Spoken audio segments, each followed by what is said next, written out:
we're going to go ahead and go through cervical motion with a simulated live patient.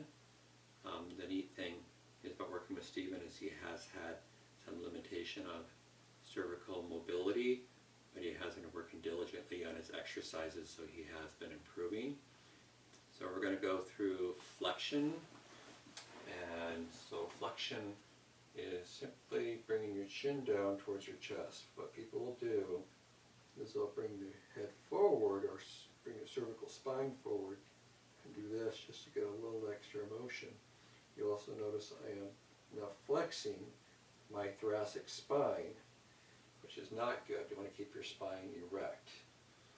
With extension, what people will do is they'll do this. You can see I'm arching my back. I'm just kind of swinging with momentum. So I'm feeling this stretch right now in my low back, not my neck. So that's something else you want to look for. As far as lateral flexion, what people will do is they'll hike the opposite shoulder and they'll side bend with the spine and bringing up their sit bone. That's not uncommon. And then with rotation, what people will do is go like this.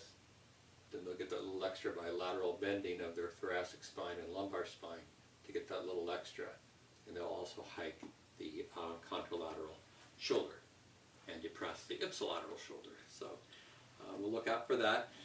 You'll notice, consistent with the videos, that the measurements we're getting and measurements are different than what you have in the book and what you have in the lesson builder for week 1.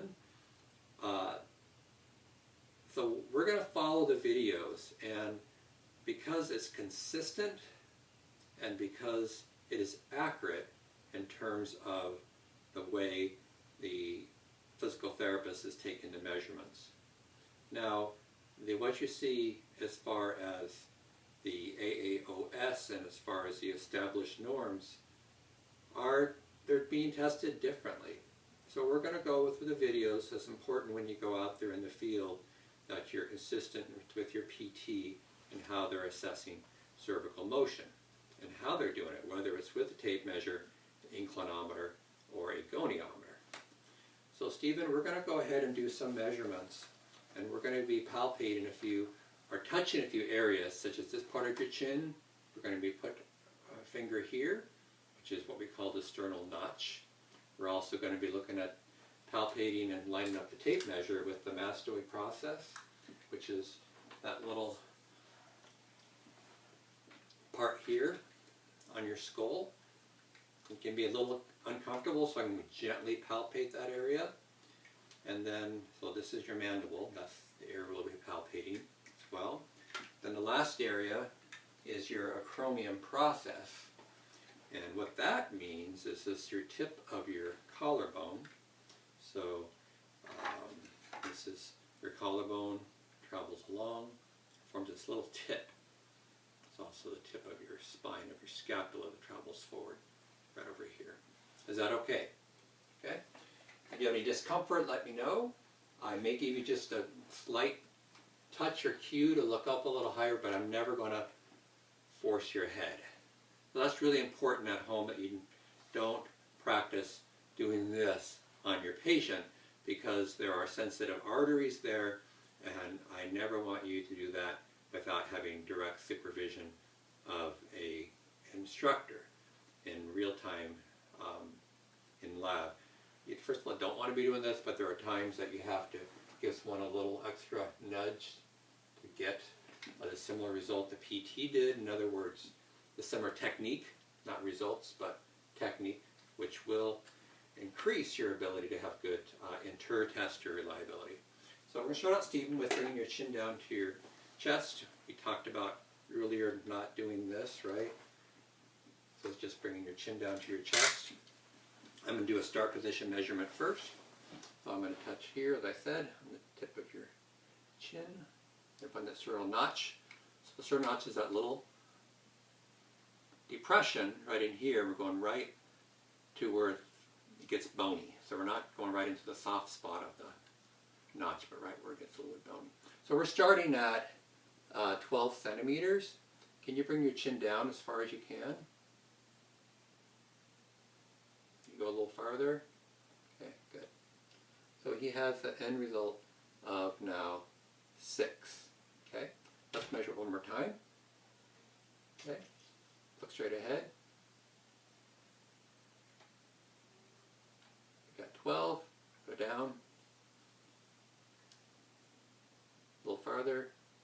Okay, we ended up with 6. So we ended up with 6 centimeters of cervical flexion. So the next one we're going to do is, so that's a little more, well, 7 centimeters is what you got in the video, so we're pretty consistent. A little less in the video. Then we're going to look up, so it's the same thing. So we know we got 12 to start with. And so you're going to look up as high as you can without arching your back, okay? So can you do that for me? Up towards the ceiling. Can you go a little farther? Okay, stop, hold the position, please. So we got 15 centimeters. Start position was 12, so we got 3 centimeters of cervical extension. So 3 centimeters of cervical extension. I'll take that back. In the video, she had 7 degrees of cervical flexion, and she had 4 degrees of cervical extension. Okay. So the next one we're going to do is tilting your chin,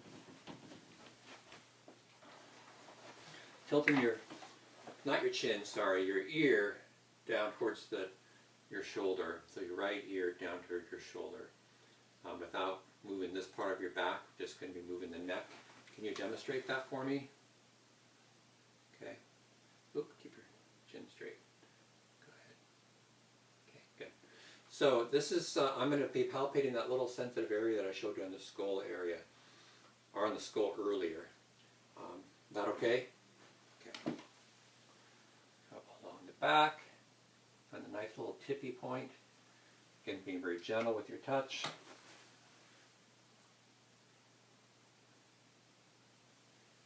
Tip of the shoulder blade, find the scapular spine, find the clavicle. They come together and form a point. We're on the, not the medial side, but on the lateral side in anatomical position. Here's my mark. If you need to, you can put a little dot there. You don't lose it. So our start position now is 18 centimeters. So can you go ahead and bring your ear down to your shoulder? Oh, keep your, there. That's about it, isn't it? Go a little farther. Okay. So we started at 18, and our end position is, looks like it's quite a bit less than that.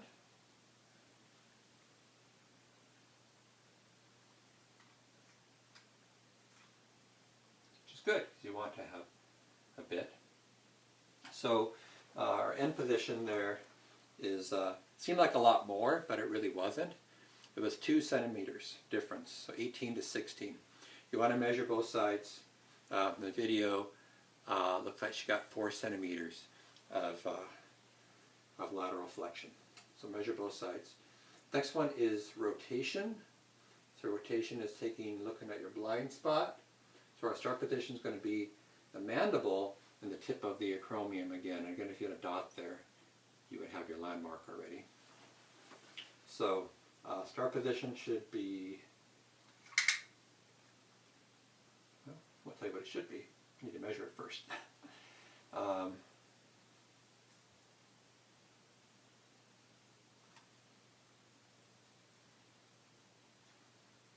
we're at 25 centimeters.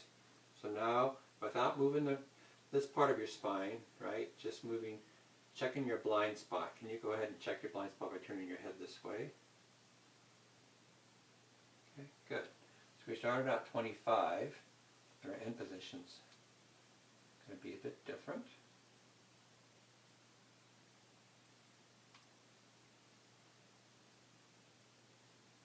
So we got 17, so 17 and 25 is 8 centimeters of cervical rotation. So we'd measure both sides and do a comparison. So that is cervical range of motion using a tape measure.